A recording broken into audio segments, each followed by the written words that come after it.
Scott, first of all, same starters. Yes, correct. And I know there's no actual Rising Stars game this year, but you guys got two more players in, Rui and Denny. What's your reaction to them getting selected? I think it's great. It's unfortunate there's no game. Fortunate there's no fans, but it's great. I think it says a lot about Tommy and his staff. We drafted two really good players that are both are going to be longtime NBA players and starters in this league, and both are young. Both are going to continue to improve for a lot of years. I mean, Denny's really a little over a month out of being a teenager. So I think it's pretty cool. Like I said, it's unfortunate because it's a great way to celebrate uh, them. But this is obviously a tough year for a lot of reasons, and but they did get on the team, so that's a great honor. Leonardo.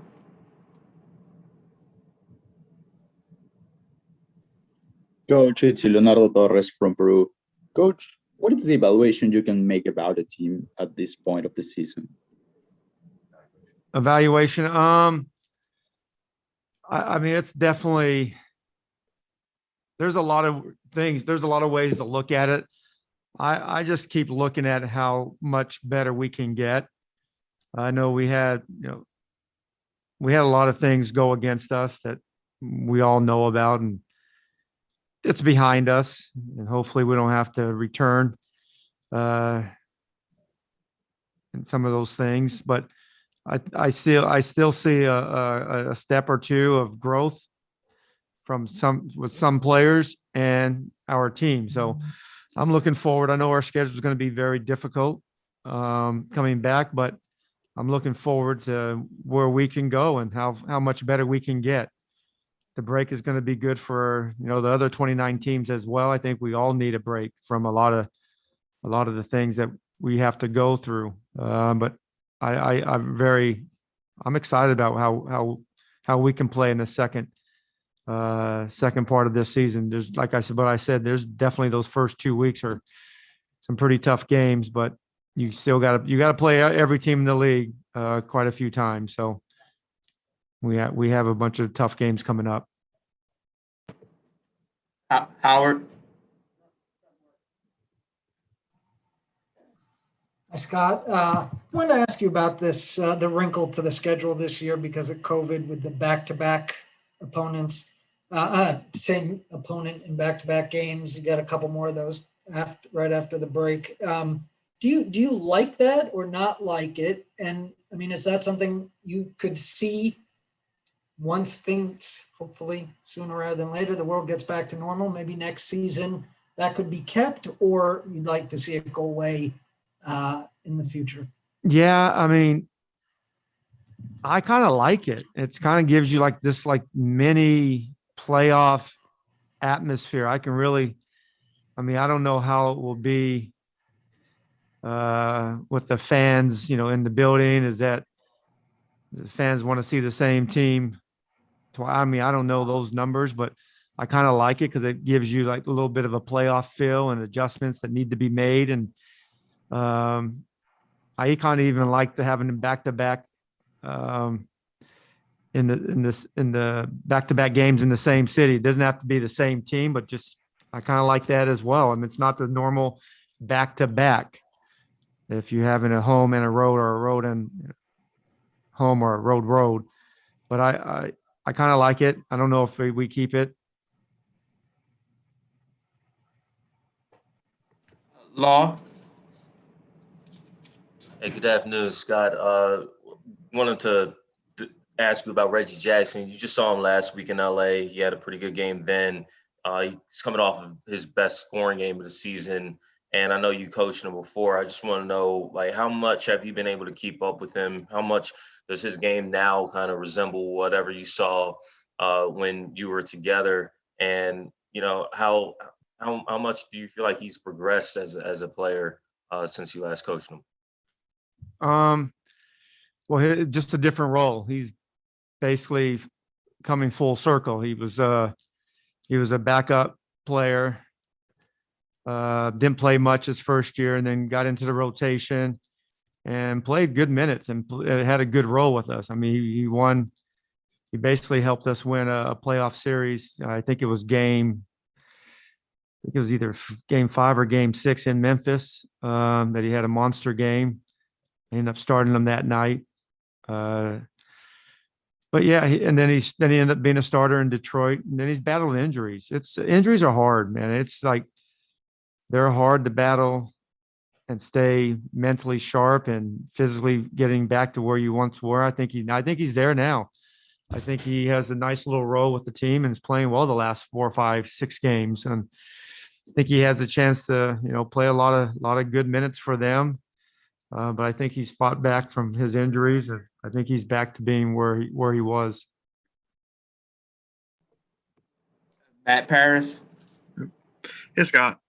Next week is the 1-year anniversary of, I guess, the Rudy Gobert game when the league put everything on pause.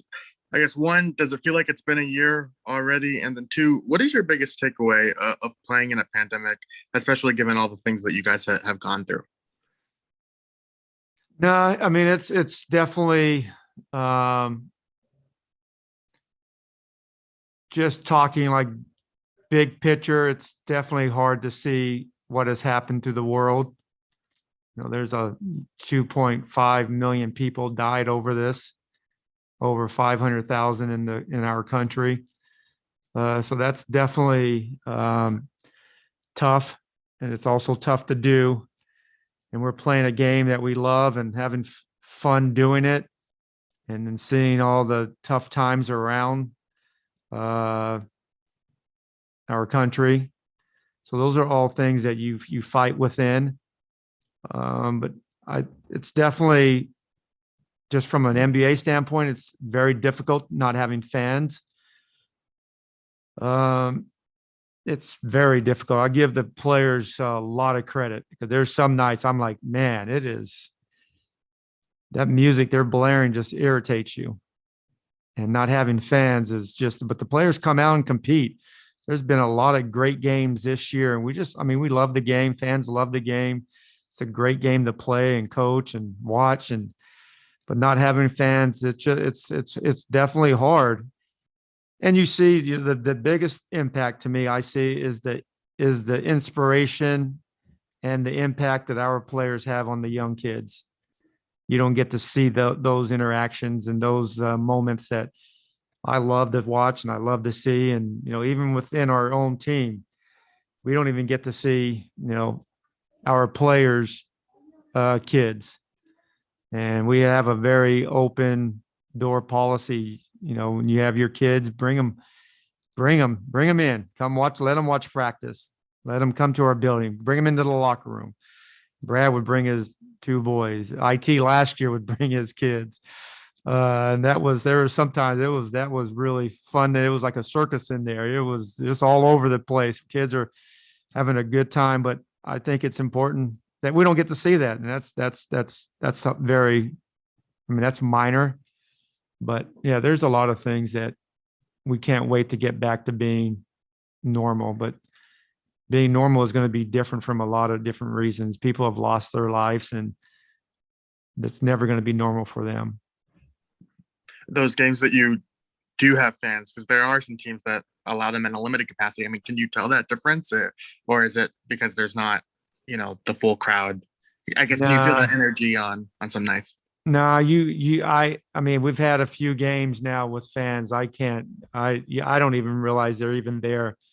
Sometimes, obviously, I look up, I'm like, okay, there's some people up there, but you're talking roughly 18 to 22,000 seat arenas, and there's 1,500 people there, and that's not a lot, and it's pretty spaced out, but it's better than no fans. I mean, it's baby steps, and hopefully, we can get everything under control, and we can move forward as a league, as a country, and get back to being somewhat normal. Chris Miller. Hey, Scotty, a couple weeks ago, you said that Russ and Brad said Rui can guard 1 through 5. Athletically, that's one thing, but mentally, can you talk about on one play guarding a Chris Paul and the next possession guarding a DeAndre Ayton? I'm sure like the film study part of it probably has to be the one thing that he has to be more locked in. Would you agree with that? Yeah, I mean they definitely said it. I've said it. I've seen it, but now it's going to take him some time. He has the potential more than he's able to do it right now. I mean, it's hard. It's hard to know every player in this league, their tendencies, and we try to give our players as much as they can handle. And sometimes we might give them a little too much, and then we have to figure it out. Is it too much? But with Rui, we feel that he can.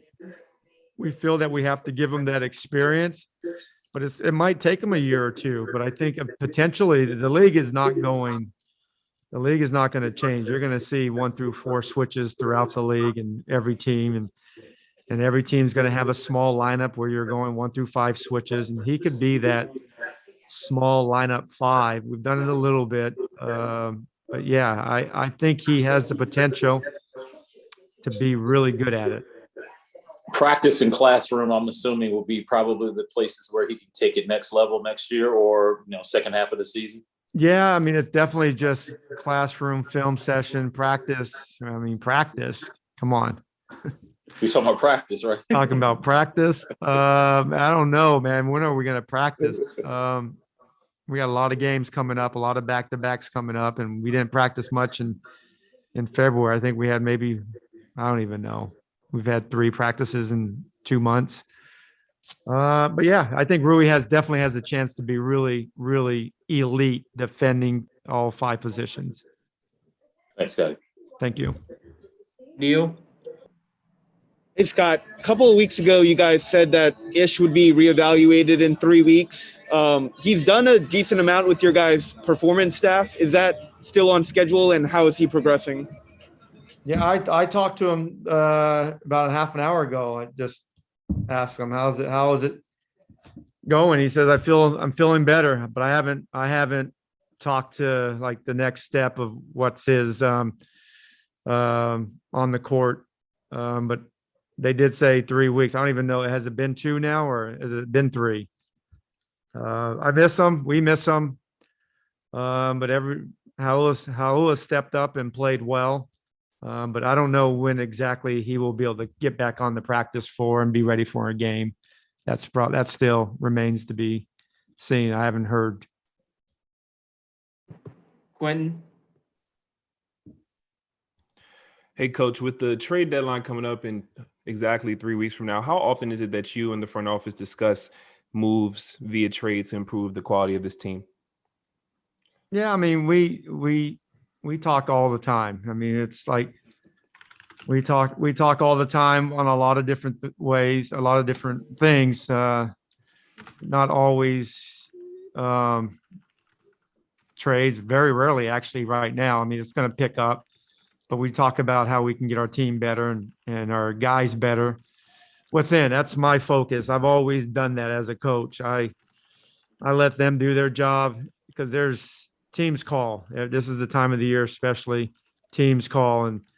And Tommy does a great job of not telling me, every phone call conversation, because it's not important. For every 1,000 calls, probably one of them might come with the possibility, not even a guarantee. So I'm focused on our guys. I like our team. I like their team. I think we have some really good veterans, and we have some young guys that are going to continue to improve. And I know, like I said earlier, I mean, Denny's just a month out of his teenage years, and I like what he's done. He's fought, and he came back and played well last game. Unfortunately, we turned the ball over too many times, but I thought he came back and played well, and I'm looking for him to back it up with another good game. And also, the last time you faced this Clippers team, obviously did not go the way you guys expected or wanted it to go. What have you guys really honed in on in the days preparing for this game to make sure the outcome is not like it was the last time? Yeah, I mean, we had a bad start, 36-20, and they had their way with us, and we couldn't make a shot. I think we might have had, tired legs from the night before overtime game against the Lakers. Mm-hmm.